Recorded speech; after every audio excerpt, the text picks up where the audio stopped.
In the stillness of night and the quiet of our minds, we often find ourselves yearning for stories that both terrify and intrigue, stories of otherworldly apparitions and unexplained phenomena. But have you ever stopped to wonder, where does it all begin? Welcome to Retraced Echoes. Well, looky there, you found Bert's podcast. Welcome to the pilot episode of Retraced Echoes, the podcast where I'm going to explore the eerie, mysterious, and unexplainable corners of our world. Like I said, I'm Bert, and I'll be your guide on this journey. I want to say thank you so much, whether you're listening at home, during your commute, or dare I say, a dimly lit, somewhat spooky room. I'm so glad to have you here. When I was building this pilot episode, I said I needed something that was going to get this ball rolling. And what better location to talk about than the Whaley House? Now, the Whaley House is located in Old Town, San Diego. You got to understand, this just isn't an old historical building. It's been dubbed by many as America's most haunted house. Just imagine it. A single home with a history so rich and eerie that has drawn the attention of historians, paranormal experts, and curious visitors alike for years. Now, in this episode, we're going to dive right into the hauntings, and I guess what really started everything with the Whaley House. See, the way that we see the Whaley House now is it's obviously haunted by multiple entities, but where did this all originate from? Where did it all come from? And we're going to be diving into that. We're going to explore firsthand accounts of ghostly experiences and delve into the folklore that surrounds this fascinating location. Now let's get the history out of the way real quick. The house was built in 1857 by Thomas Whaley.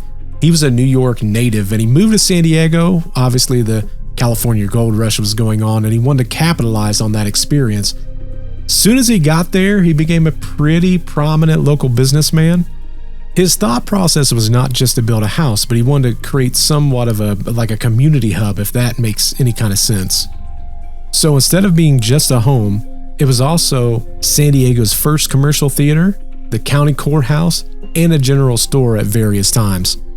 Now, I think probably what makes this story so riveting or exciting is the fact that the land in which Thomas Whaley built his house has seen his fair share of tragedies long before he placed one brick on that location. Prior to its construction, it was actually the site of public executions.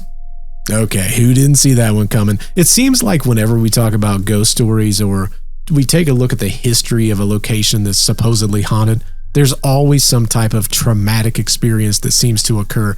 But this story, it goes a different direction for me. The reason I say that is, obviously, if you go to the Whaley House now and they talk about the hauntings that occur there, it's based on this Whaley family. But we have to understand the Whaley family themselves was haunted at the very beginning of this story. And like I say, the property was a site of public executions before Thomas Whaley did anything, and the most infamous of which was the hanging of Yankee Jim Robinson. Now, another fascinating thing to this story is, according to the historical account, Thomas Whaley was an eyewitness to that grim event. Now, I'm completely fine if you want to call me superstitious. I would have never built my house on that location based on the events that he himself was an eyewitness to. The decision that Thomas made would set the stage for what many believe is a series of hauntings that still continue to this day. Now, as I tell this story, it's going to be over the course of many years. And over those years, you're going to see cases where the member of the Whaley's family, they're going to face untold hardships. They're going to have everything from business failures to tragic deaths that's occurring in the house. But just because someone passed away in this story doesn't mean that they left the house. Now, what makes this location so haunted? Like, why do we label this as one of the most haunted locations of all time?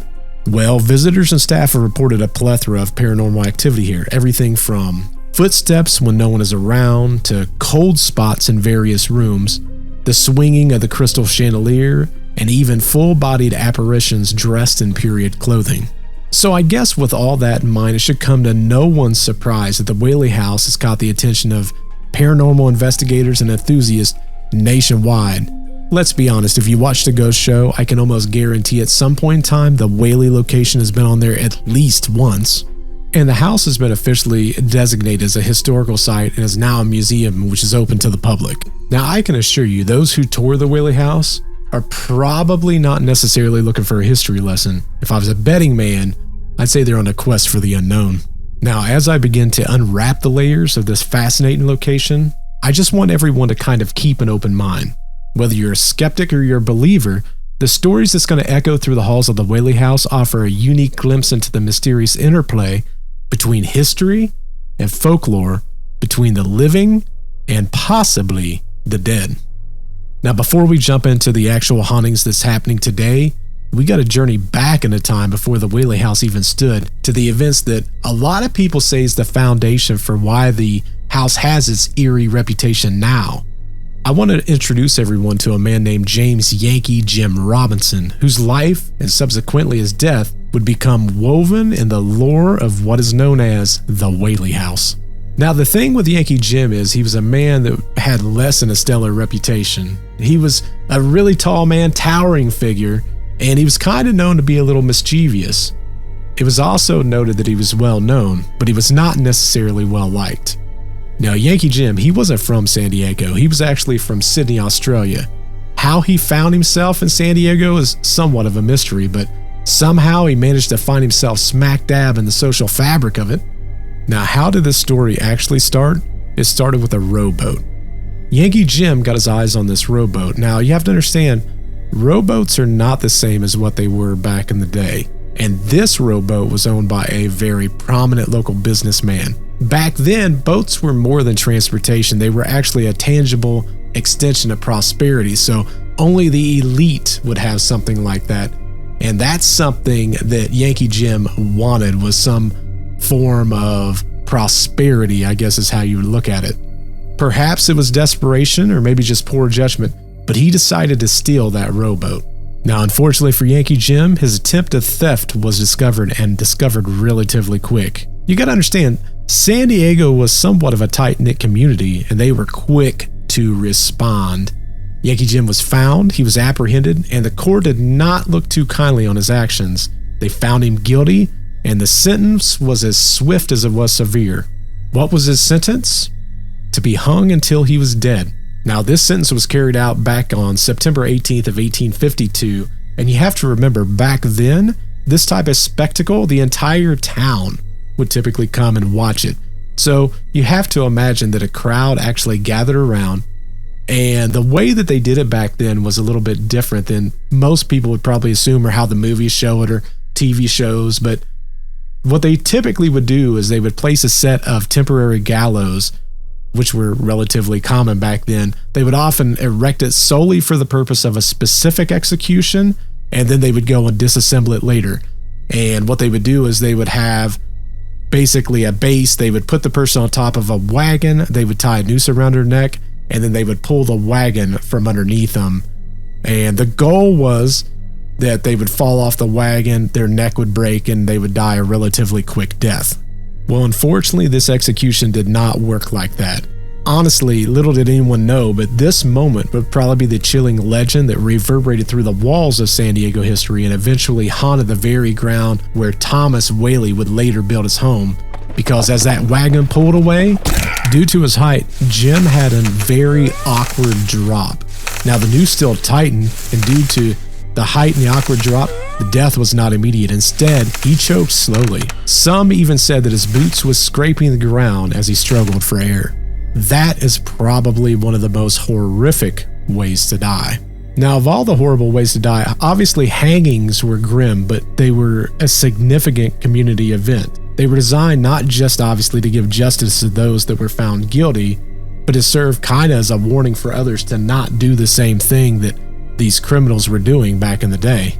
Now, it should come to no surprise that today Yankee Jim's presence is one of the most frequently reported phenomena in the Whaley house. Now, visitors and staff alike have reported hearing heavy dragging footsteps across the ground, and some would even suggest much like the sound of Yankee Jim's boots that was barely sliding on the ground as he swung on that noose. But it's not just that. They also say that there's ominous feelings or like a sense of being watched or followed, particularly around the area that once served as those gallows. The creepy part, at least to me, is that some even report hearing muffled groans and gasps. Now, if this was a story, Chapter 1 obviously had to go to Yankee Jim, But that said, Chapter 2 would have to go to Thomas Whaley. Thomas was born October 5th of 1823 in New York. He was part of a family with Scottish roots, but Whaley left New York and moved to San Francisco in 1849. He was hoping to capitalize on the California gold rush. But after a little bit of time there, he relocated to San Diego, where he became, obviously, a prominent local businessman. He ended up deciding to build the Whaley House in 1857 at the age of just 34 years old. Let that sink in. 34 years old, businessman, already building his first house. Now, all the accounts said that Thomas Whaley was there at the execution for Yankee Jim, which makes me question why. Why, of all the different places that he would build, why would he build at the site where there was public executions? I mean, obviously we understand that these things were built and then tore back down, but he was there. He was there when Yankee Jim was hung. Why would he build a house right there, right on that spot? Now, this shouldn't be a shocker, but some say it's due to the affordability of the land, which, again, if you watch TV shows, if you watch any kind of movies, it's always the house is super cheap. Or I guess in this case, it's the land. The land was super cheap. But you know what I'm saying? If you go back to TV shows, you go back to movies, it's always the house that's super cheap that has the doggone demon in it. You know what I'm saying? Now, there's also stories that I read that said that Thomas simply didn't subscribe to superstitions of the time either. So I guess I can understand not being superstitious, but still this was a land that was marred with tragedy. At best case scenario, you're still going to think back to where those gallows are, or at least I would. But whether it was a matter of economics or a willful dismissal of the folklore, Thomas Whaley's decision to construct his family home there left an imprint that would make the Whaley House a repository of some of the most compelling and chilling tales in American history. Even though he may not have paid a lot of money for the land, he paid way more than what he'll ever imagine. Now, the house was complete in 1857, and what Thomas decided was he didn't want to build merely a house. He didn't want to build just a Whaley family residence. He also wanted to make a commercial hub because, again, he's a savvy businessman. So Thomas, Anna, and their young children were all ready to move in. I don't think there's anything more exciting than moving into a new home or having a brand new adventure, especially back then. You have to remember, 1857, this was probably the highlight of all of their lives. Their excitement, however, it would be short-lived. Almost immediately, strange occurrences began manifesting between the freshly painted walls. It all started relatively innocent, creaks and little groans, and the family attributed that to just the house setting. But soon, the sounds evolved into something far more unsettling. Footsteps. Heavy, unmistakable footsteps echoing through empty rooms and barren hallways. Now with this, the family was literally baffled. Thomas was going around checking the locks. He was reassuring his wife and his children. But deep down, you have to wonder if he thought back to Yankee Jim Robinson, the man whose life was brutally taken on the very ground where he built that house. He was there, and he was a witness to what occurred. Now the footsteps, they became a constant companion, especially at the dead of night, and members of the family reported feeling an unseen presence, almost like a weight in the air that seemed to linger, especially in the hallways where the footsteps were most frequently heard. It's as if someone or something is pacing back and forth. Yep, you guessed it. Probably the spirit of Yankee Jim. But again, Thomas was a man of reason and practicality, so I can only assume that he struggled with the unsettling events. He probably, in his own imagination, was trying to figure out if he thought this was the spirit of Yankee Jim. Now, Anna, Thomas's wife, she oftentimes spoke of these occurrences. She said that a chill would go down her spine whenever she crossed the hallway, as though someone's icy finger was brushing against her. She quickly turned around, her heart pounding in her ears, but all she was ever met with was empty space. And you want to talk about something even more eerie as a child when you're experiencing this. I couldn't even imagine. This midnight, the Whaley children all tucked into their beds. The room is obviously dark, except for back then, maybe the soft glow of a single candle flickering on a nightstand. Each child covered in some type of a handmade quilt. I can only assume children back then worked way harder, so their eyes were probably heavy with the weight of the day. It was said, though, that as they would try to sleep, they would hear a voice, almost a whisper, some form of a intelligent haunting. I guess in a case like this, they would be sleeping and all of a sudden they would hear, Violet, Corian, Francis. Now I can almost guarantee those children were now wide-eyed, focused on the darkness, watching that candle flicker. I'm sure they looked around, their little hearts probably pounding in their chest, but they never saw anyone. They never saw anything. There was a story that one day an old family friend was visiting, and they pointed towards the ceiling and said, "Hey, do you hear that?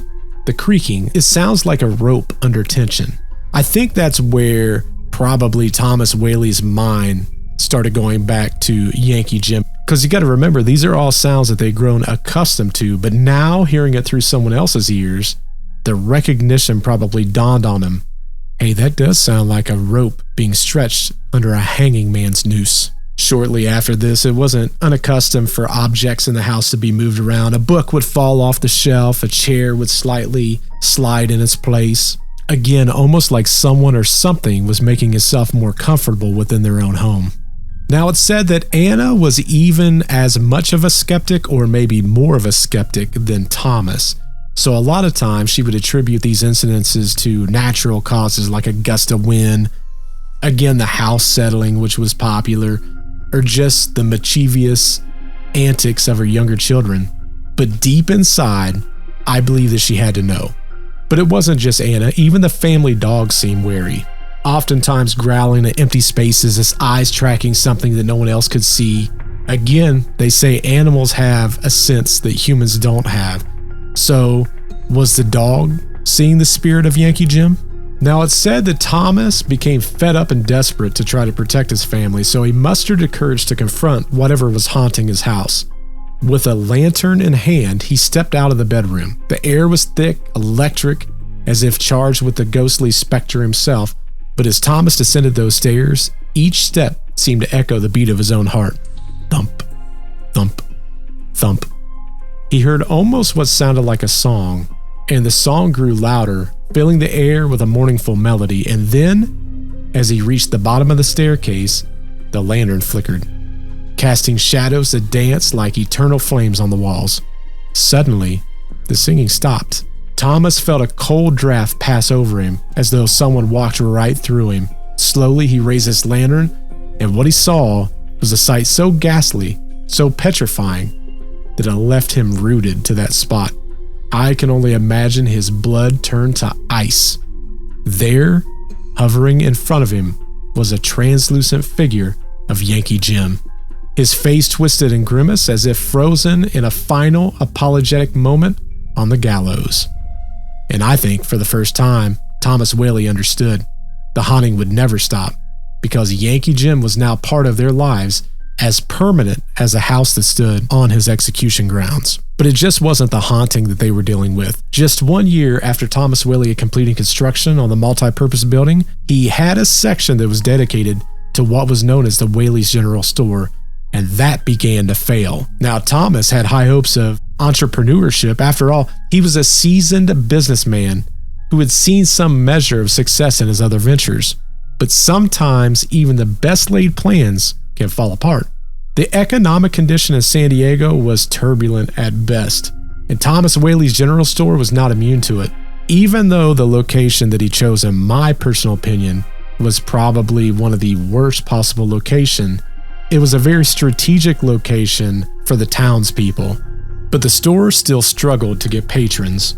Debts began to pile up, inventory sat unsold, and the burden of keeping the business afloat weighed heavily on him. In a crushing blow to his business spirit, the general store failed. Now, the question I would ask is, was it simply a business failure, or was it perhaps influenced by uneasy spirits that many believe was already residing in the house? And it was proven, at least to Thomas. If you ask me, it's a question that invites us to ponder just how deeply the lines between material and the spiritual worlds are intertwined in the mysterious history of this house. But as though that's not bad enough, let's fast forward 4 years. The year is 1862, and the Whaley family, who's already weathered that business failure, would face a heart-wrenching ordeal that would leave a mark on their lives, and many say the house itself. The youngest of the Whaley children, Thomas Whaley Jr., was just 18 months old when the tragedy struck. Little Thomas Jr. was plagued with scarlet fever, which was all too common in the 19th century, but no less devastating. Now, back then, medical science was not as advanced as it is today. Families could do, honestly, very little but watch and pray over their loved ones as they battled the illnesses. The Whaleys were no exception. Despite their best efforts to treat him, young Thomas Whaley Jr. succumbed to the disease. For the family, and it's said all too often, the loss of a child is an unbearable sorrow, and the Whaleys were deeply affected. Now, after grappling with this loss, the Whaley family kind of wanted to move forward. They wanted to carry the memory of their son, but reclaim some type of semblance of the life that they had visioned in that home. So what Thomas Whaley did was so bold. In 1868, just 6 years after the devastating loss, he wanted to convert the upstairs into a theater, which he hoped would breathe new life into the home that would become, unfortunately for them up to that point, synonymous with sorrow. Their goal was to bring this theater in almost like a cultural cornerstone, a place where they could experience joy and laughter and entertainment, and honestly, it would enrich in that San Diego community.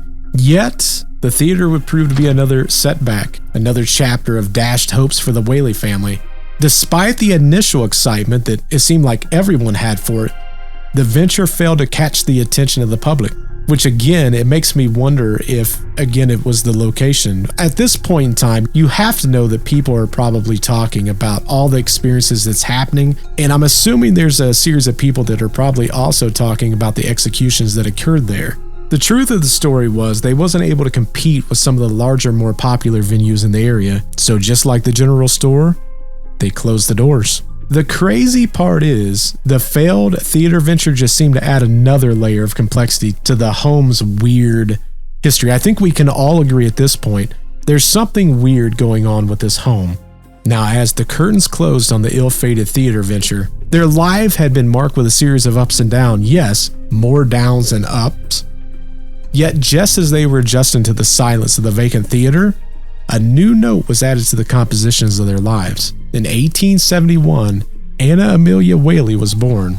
Can you imagine? In those first few weeks, I can only assume that the Whaleys probably looked at Anna Amelia as a sign. Perhaps, maybe all their misfortunes was at the end. There's something about the joys of a new child that could bring something redemptive to the house. But this chapter, like the ones before, would not offer the reprieve the family so desperately sought. Tragically, just a few weeks after her birth, Anna Amelia Whaley died. It's an anguish that, again, a parents shouldn't deal with once, but in this case, they've dealt with it twice. Now, obviously, all along, the haunting that was occurring with his family never stopped. We're going over the course of multiple years. They still dealt with what they believed was the spirit of Yankee Jim. Now, the older Whaley children grew into adulthood, carrying with them the family's trials. Among them was Violet Whaley. She was a young woman who, like her parents and siblings, were searching for happiness and, honestly, stability. Think about how unstable the household would have to be. In 1882, it seems she might have found it. She married a man who appeared to be everything that a young woman would hope for. He was charming, he was handsome, and seemingly he seemed well-intended. But how does that old saying go? Not everything that glitters is gold? Well, it turned out that Violet's husband was a con artist, a man whose intentions were anything but honorable. The marriage dissolved amidst public scandal. The divorce papers, they detailed a litany of deceits and indiscretions. Violet, they say, was left heartbroken and humiliated. It wasn't just the betrayal of her husband, but the eyes of society was also on her, as if her very suffering was yet another spectacle, another tale whispered about in the community. It's said that Violet became extremely depressed. Again, you have to understand, Violet was living in that house, in the Whaley house, and the disillusion of her marriage was more than just a personal tragedy. It was another layer of complexity in the dense narrative of that Whaley house.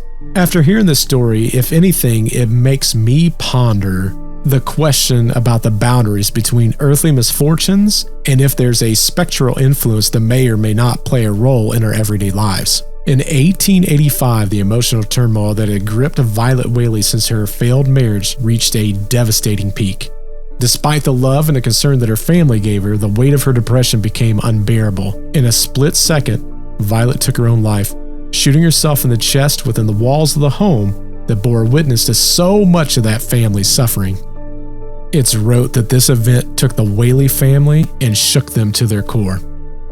Even in a household accustomed to hardships, the self-inflicted death was too much of a blow and they would never fully recover. As was custom in those days, Violet's funeral was held in the family home. Again, adding another layer to this mysterious history going on in the house. During the late 1800s and the early 1900s, the family made multiple attempts to revive the residence as a tourist attraction or even a commercial venue. Those endeavors, much like the previous businesses, were met with limited success. Despite their best effort, the house, and by extension the family, continued to struggle financially. Now, Anna Whaley, she was deeply affected by the losses of her children and the public scandal that had plagued the family. She lived until 1913. She outlived her husband Thomas, who passed away in 1890. Both of them also passed away in the family home, and they were survived by their daughters Lillian and Corinne and their son Francis.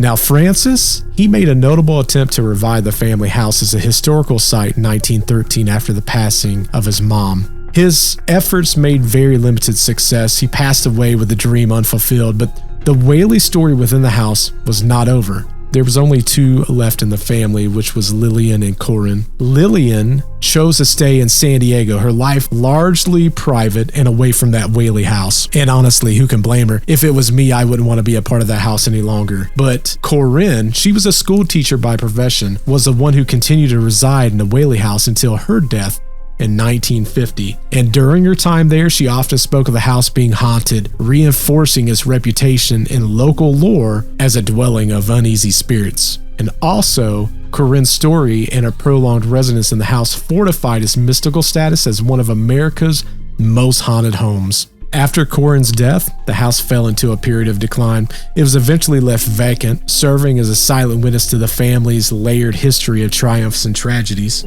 More tragedies than triumphs. A few years later, the county took over the property and they restored it, opening it as a museum and a historical site for the public. Now that we've delved into the history and the various facets of the Whaley house, I want to pivot to the spine-chilling encounters that we're dealing with now when it comes to visitors and the staff and what they've reported over the years. After all, it's these first-hand accounts that have earned the Whaley house its reputation as one of the most haunted locations in America. I want to begin by talking about Anna Whaley. She was the matriarch of the household. Visitors often report smelling her French perfume wafting through the air, most notably in the master bedroom. Some say they've even claimed to see her. It's a woman in a 19th century gown quietly doing her chores. She's often described as serene and focused, almost as though she's still taking care of the home and the family. Then there's Thomas Whaley. As for Thomas, they assume that his presence is more frequently felt in the former study. People talk about footsteps and the sound of chairs moving or the rustling of papers. It's almost like he's still at work, taking care of the business matters, even in the afterlife. And of course, the man of the hour, Yankee Jim Robinson. We gotta circle back to him. Many people claim to hear footsteps that are heavier and more foreboding than the others. Some even mention hearing that faint strand of a man gasping or choking, echoing from the locations where the gallows once stood. And then there's Violet, the Whaley daughter who faced a tragic end. It's also believed that she roams the halls of the family home. Some say that they've seen her, and it's always accompanied by an overwhelming sense of sorrow. People often report hearing like a faint sob or feel a sudden drop in temperature whenever she's near. And let's not forget about the unexplained laughter and the footsteps of children. It's often heard in the nursery in the adjacent hallway. I can only assume the loss of young Thomas is probably where this is coming from. It's obviously a tragedy that he was lost to scarlet fever, but I can guarantee the eerie experience of hearing that laughter and the footsteps would have to leave many unsettled. There's also accounts of inanimate objects moving on their own, like a swinging chandelier, doors opening and closing, and even historical artifacts appear to be used or handled when no one is around. One of the most intriguing reports involves a cold spot in the courtroom, which, honestly, if you think about it, South California weather and the lack of air conditioning in that historical building, it still remains persistently chilly in that spot in the room. And again, there's no rhyme or reason for it. In terms of hauntings and paranormal activity or phenomena, the Whaley House stands as a testament of how places can become vessels of like a human emotion and experience, good or bad, whether it's the lingering perfume of Anna Whaley or the eerie footsteps of Yankee Jim or the unexplained laughter of children. These experiences make us question the boundaries between material and the immaterial world. It's worth considering why stories like these continue to capture our imagination. Is it the thrill of encountering something beyond our understanding? Maybe it's the desire to connect with history in a more visceral way. Whatever the reason, the Whaley House serves as a place where history is not just studied, but deeply felt. Unlike a traditional museum, where artifacts are oftentimes kept behind glass, here the past feels alive, almost interactive. This is not to say that every experience can be easily explained. On the contrary, in fact, the house invites skepticism as much as it does belief. But as we wrap up, I invite you to ponder these stories and perhaps share your own. I mean, every house has a story to tell, but few are as vocal as the Whaley House. What other haunted location or eerie tales would you like to hear in future episodes from me? Feel free to share your thoughts. Maybe you yourself have a ghost story. I would love to hear it, and select stories may even be featured in upcoming episodes. If you find yourself captivated with the unsolved, the mysterious, and the unexplained, then you'll definitely want to tune into another podcast that I co-host with a friend of mine, Nick, and it's called Deceptive Reality. Every Friday, we delve into a diverse range of topics that intrigue and mystify. Whether it be a ghost story that sends chills down your spine, UFO sightings that defy explanation, or the uncanny events that occur in the dead of night. Deceptive Reality is your destination for thought-provoking discussions on any kind of phenomena that has puzzled us through the ages. You're not going to want to miss out. So far, we've covered topics such as the Mothman, the Shag Harbor incident. We've even covered the Circleville letters. So you're going to want to check us out every Friday. I want to thank everyone for being here. Please be sure to rate this podcast on your way out. Until I talk to you in the next podcast, goodbye.